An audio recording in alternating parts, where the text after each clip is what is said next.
जो मुद्दे हैं वो सीधा सीधा वोटर को इन्फ्लुएंस करने वाले हैं कि देखिए हम आपके लिए ये लेके आए हैं।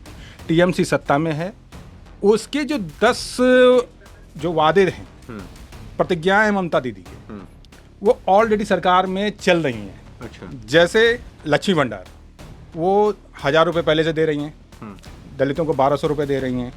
अब ये 1500 और 1700 करने का वादा किया गया है। बीजेपी ने सीधा कहा कि भैया आप एससी हो, एसटी हो, जनरल हो, क्या हो, नहीं हो, 3000 रुपये आपके अकाउंट में हम डाल देंगे। हर महिला के, हर महीने के अकाउंट में, एक हर महिला के अकाउंट में 1 से 6 तारीख के बीच में हम डाल देंगे। अच्छा। महिलाओं को लेकर ही जबरदस्त दांव खेला है बीजेपी ने इस पूरे में।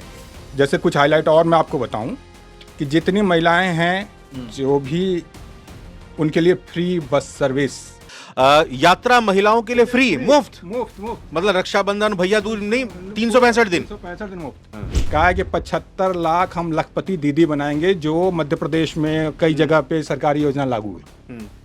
अब लखपति दीदी का आप देखते हैं कि प्रधानमंत्री खुद ही उसको प्रमोट करते हैं। जो लखपति दीदी बनाने का मतलब है 75 लाख वोटर को सीधा सीधा टारगेट कर रहा है कि हम 75 लाख महिलाओं को और भी पैसे देंगे। एक बेरोजगार वाला मामला है, बेरोजगारों को सरकार, जो टीएमसी सरकार है, वो 1500 रुपये देने का वादा कर रही है। अभी तक नहीं दिया, 15 साल से सरकार है, इस बार वादा किया है। 1000 रुपये दे रही हैं और 1500 का वादा है। ओके। मगर बीजेपी ने कहा कि हम 3000 रुपये देंगे, वो भी डबल कर दिया। पश्चिम बंगाल विधानसभा चुनाव के लिए बीजेपी की तरफ से संकल्प पत्र, अपना घोषणा पत्र जारी कर दिया गया है। आपको बता दें कि टीएमसी की तरफ से 1 महीने पहले ही दीदी की 10 प्रतिज्ञा नाम से अपने घोषणा पत्र को जारी कर दिया गया है, लेकिन आज केंद्रीय गृह मंत्री अमित शाह की तरफ से पश्चिम बंगाल पहुंचकर इसकी घोषणा की गई। इसकी बड़ी बातों की अगर बात की जाए तो सबसे पहले यह कहा गया कि 3000 रुपए हर महिला को बंगाल में दिए जाएंगे। 6 महीने के अंदर यूसीसी को लागू किया जाएगा और इसके अलावा 7वां वेतनमान, जो कि अटका हुआ है अभी तक, क्योंकि केंद्र में 8वें वेतनमान की बात हो रही है, यहां पर 7वां वेतनमान भी जारी नहीं किया गया, लागू नहीं हुआ है बंगाल के कर्मचारियों को लेकर। तो 45 दिन के अंदर इसको भी लागू करने की बात कही जा रही है अगर बीजेपी की सरकार बनती है तो। मेरे साथ विश्वनाथ सुमन हमारे सहयोगी और साथी मौजूद हैं, उनसे सीधा समझने की कोशिश करेंगे। 2 बातें, एक तो यह कि बीजेपी के संकल्प पत्र में जो वादे किए गए हैं वो किसको टारगेट पर, किस वोट बैंक को टारगेट पर रखकर किए गए हैं, और अगर हम कंपेयर करें टीएमसी के संकल्प पत्र या उनकी टीएमसी के घोषणा पत्र को बीजेपी के संकल्प पत्र से, तो उसमें क्या फर्क नजर आता है विश्वनाथ जी? देखिए, पहले तो मैं बताऊं कि ये जो बीजेपी की बहुत सोची समझी रणनीति है, क्योंकि इससे पहले एक आरोप पत्र लेके पहले ही बीजेपी आई हुई थी, जिसमें जितने भी आरोप लगाने थे टीएमसी सरकार पे, अमित शाह खुद आके लगाए कलकत्ता में बैठ के। अब इन्होंने संकल्प पत्र लेके आए हैं। ठीक है। और इस संकल्प पत्र की मियाद देखिए कि ये टीएमसी के संकल्प पत्र के बहुत दिनों के बाद आई है। मैंने उनका जो घोषणा पत्र है, मैनिफेस्टो है, उसके बहुत दिनों के बाद। वो 20 मार्च को आ गया था। वो 20 मार्च को आ गया था और आज 10 अप्रैल को इन्होंने दिया है, मतलब वोटिंग से 13 दिन पहले करीब। हाँ। यानी अब जो मुद्दे हैं वो सीधा सीधा वोटर को इन्फ्लुएंस करने वाले हैं कि देखिए हम आपके लिए ये लेके आए हैं। टीएमसी सत्ता में है, उसके जो 10 जो वादे हैं, प्रतिज्ञाएं ममता दीदी के, वो ऑलरेडी सरकार में चल रही हैं। अच्छा। जैसे लक्ष्मी भंडार, वो 1000 रुपये पहले से दे रही हैं, दलितों को 1200 रुपये दे रही हैं। अब ये 1500 और 1700 करने का वादा किया गया है। मतलब जो योजना मिल रही है उसमें उन्होंने इंक्रीमेंट लगाई 500 रुपए की। मगर एक मैं आपको बताऊं, ये टेक्निकल क्या है, बीजेपी ने सीधा कहा कि भैया आप एससी हो, एसटी हो, जनरल हो, क्या हो, नहीं हो, 3000 रुपये आपके अकाउंट में हम डाल देंगे। हर महिला के, हर महीने के अकाउंट में, हर महिला के अकाउंट में 1 से 6 तारीख के बीच में हम डाल देंगे। अच्छा। तो आप देखिए कि पैसा जो है, अगर ममता बनर्जी 1500 भी कर रही हैं, 1700 कर रही हैं और 3000 कर रही हैं, वो डबल हो गया। दूसरा दांव उन्होंने महिलाओं को लेकर ही जबरदस्त दांव खेला है बीजेपी ने इस पूरे में।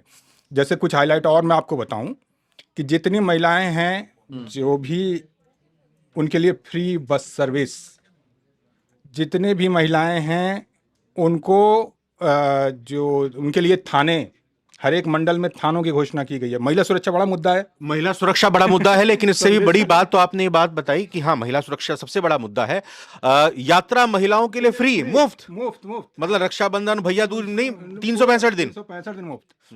फिर ये कहा कि हम सरकारी वैकेंसी भर देंगे, अगले 6 महीने में हम आएंगे और सरकारी वैकेंसी भरेंगे। कितना बैकलॉग है?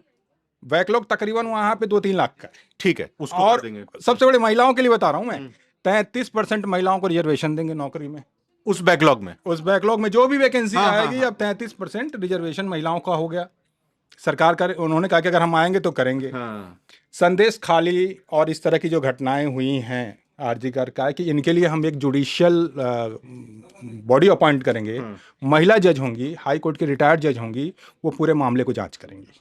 तो इसका मतलब ये कि पश्चिम बंगाल में महिला मुख्यमंत्री के खिलाफ बीजेपी की तरफ से आधी आबादी वाली वोटर को अपने पक्ष और पाले में लाने के लिए, रिझाने के लिए उन्होंने पूरा मसाला दे दिया है। इसके अलावा देखिए इसमें और प्लस है, कहा है कि 75 लाख हम लखपति दीदी बनाएंगे, जो मध्य प्रदेश में कई जगह पे सरकारी योजना लागू है।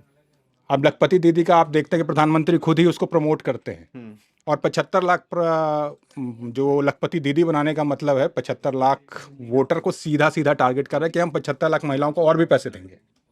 लखपति दीदी बनाने का क्या मतलब है? यही है कि हम और भी पैसे देंगे। तो आप देखिए कि ये महिलाओं के लिए बड़ा लुभावना बजट है। और वहाँ पे बजट नहीं महाराज, मैंने बजट, सॉरी, ये बहुत बजट तो अगर सरकार आएगी तब बजट में प्रावधान होगा। बजट में प्रावधान, ये इनके वादे हैं। ठीक है। अब आप ये देखिए कि वहाँ पे तकरीबन 3.25 करोड़ महिलाएं हैं, हाँ, जो वोटर हैं। कुल वोटर कितने हुए? कुल वोटर के अभी एग्जैक्ट वो मतलब 3.25 करोड़, मतलब आधी आबादी तो है ही है। आधी आबादी है ही तकरीबन।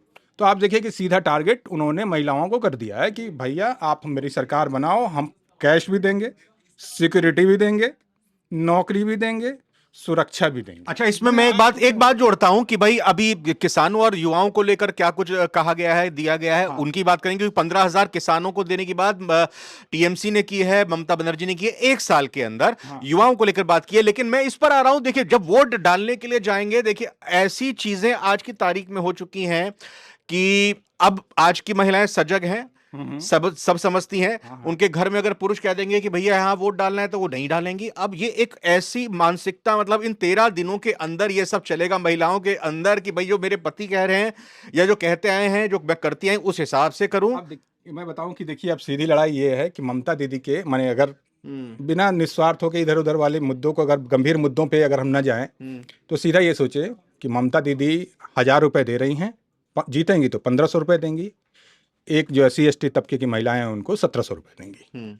अब सीधा जो अगर बीजेपी का वादा है कि हम 3,000 रुपए देंगे, पैसे डबल हो रहे हैं। माने सबसे बड़ा खेल पैसों का है। आप देख रहे पिछले चुनाव, देखिए झारखंड, देखिए मैया योजना, शिबू सोरेन, ये हेमंत सोरेन सीधा जीत गए। लाडली लक्ष्मी बहना, लाडली बहना, लाड़की बहना, जो यानी कैश का फ्लो जो दे रहा है, लोगों ने उन पर भरोसा किया। और थोड़ी जल्दी से मोटी बातें और बता दीजिए जो बीजेपी। एक चीज और बता दे रहा हूँ, इसमें एक बेरोजगार वाला मामला है। बेरोजगारों को सरकार, जो टीएमसी सरकार है, वो 1,500 रुपए देने का वादा कर रही है। अभी तक नहीं दिया, 15 साल से सरकार है, इस बार वादा किया है। 1,000 रुपए दे रही हैं और 1,500 का वादा है। ओके। मगर बीजेपी ने कहा कि हम 3,000 रुपए देंगे, वो भी डबल कर दिया। इसके अलावा जो वादे ममता बनर्जी ने अपने 10 निश्चय में किया है उन्होंने, कि हम स्मॉल इंडस्ट्री लगाएंगे, लोन देंगे, वो तमाम चीजें बीजेपी ने भी कह दिया कि भाई हम भी स्मॉल इंडस्ट्री लगाएंगे, रोज नौकरियां देंगे। और जितने भी लोन वाले हैं, सरकार की, केंद्रीय सरकार की स्कीम जो अभी तक रुकी पड़ी है बंगाल में, वो भी देंगे। मतलब वो ये मामला बराबरी का करते हैं। लेकिन दो चीजें यहां पर और महत्वपूर्ण हो जाती हैं। एक तो यूसीसी। अब यूसीसी किस वजह से बीजेपी कह रही है कि हम 6 महीने के अंदर इसको लागू कर देंगे, ये सभी जानते हैं।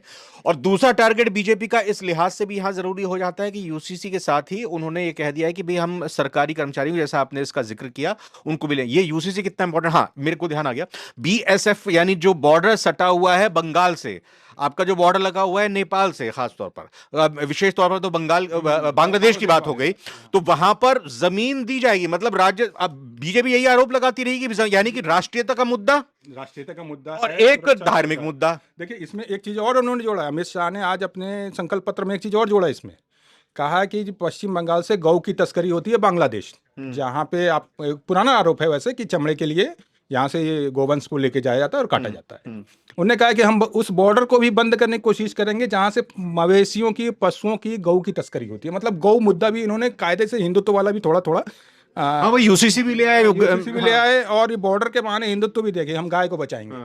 मतलब इस तरह का उन्होंने एक संदेश देने की कोशिश पूरी की है अपने घोषणा पत्र। किसानों का थोड़ा और है, और कोई और बड़ी बातें हैं, जल्दी से फिर हम समाप्त करते हैं। हाँ, एक किसानों के लिए मैं बताऊं कि वहां पे किसानों के लिए अभी तक जो था कि जैसे खास करके जो जूट किसान हैं, हम्म। आलू के किसान है, आलू में प्रोडक्शन में बंगाल नंबर 1 है, आपको पता है। अच्छा। तो आलू है, धान भी हो जूट जाएगा। है, धान है। हाँ। पर वो धान की खरीदी वैसी नहीं होती जैसे पंजाब, हरियाणा, मध्य प्रदेश इन सब में होती है, मंडियों के माध्यम मंडियों से, के माध्यम सहकारिता सहकारिता सिस्टम के है। सिस्टम से। हम्म। उन्होंने कहा कि भाई हम 3100 रुपये प्रति क्विंटल के हिसाब से खरीद लेंगे, तुम्हारे कुछ भी करो, एमएसपी तय हो जाएगी एक MSP तरह तय से। करेंगे, आलू की MSP तय करेंगे, जूट के लिए जो उसके प्रसंस्करण की व्यवस्था है वो करेंगे।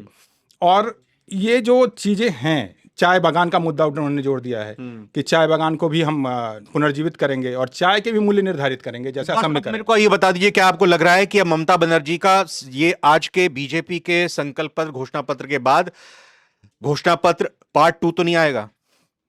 अब वक्त नहीं है, क्योंकि आपके पास देखिए यहाँ 23 अप्रैल को मतदान है, आज 10 अप्रैल हो गए, 13 दिन में आप कितना कवर करेंगे? आप इस पर आरोप लगाओगे, लेकिन हाँ, आप कितना मतलब इसको घेरोगे जो बीजेपी की तरफ से कि भाई ये नहीं कर पाएंगे, हाँ, हम ये ही नहीं यहाँ कर पे पाएंगे। है, माटी मानुष का मुद्दा। अब माटी मानुष तो चलेगा, मगर आप अब ये मानिए कि अगर अब चर्चा होगी, घोषणा पत्र की चर्चा होगी, तो बीजेपी ने बड़ी लंबी लिस्ट बना दी है। उनके 10 हैं, इनके 70 है।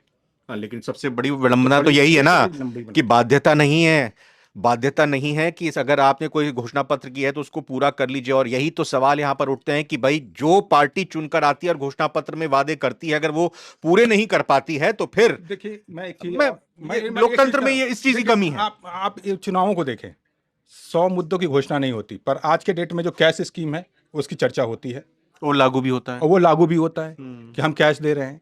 दूसरा कि महिला सिक्योरिटी बंगाल में बहुत को बीजेपी ने मुद्दा बनाया है शुरू से ही, और पूरे चुनाव में अभी तक जो प्रचार चल रहा है, ममता बनर्जी इसका काट नहीं दे पाई। बिल्कुल, मैं तो ठीक है, आप अब देख रहे हैं, तो आप ये देखेंगे कि ये जो इनका जो घोषणा पत्र है बीजेपी का, वो एक तरह से उन्होंने फोकस कर दिया, जो पुराने मुद्दे कहते आए हैं उनको अपने घोषणा पत्र से उन्होंने और मजबूत कर दिया कि भाई हम आरोप लगा रहे हैं ममता बनर्जी पे, देखो हम अपने घोषणा पत्र में हम इसका समाधान दे रहे हैं। ये बड़ी बात है। और खासकर एक चीज और बताऊं, 3 श्वेत पत्र लाने की बात कर दी है।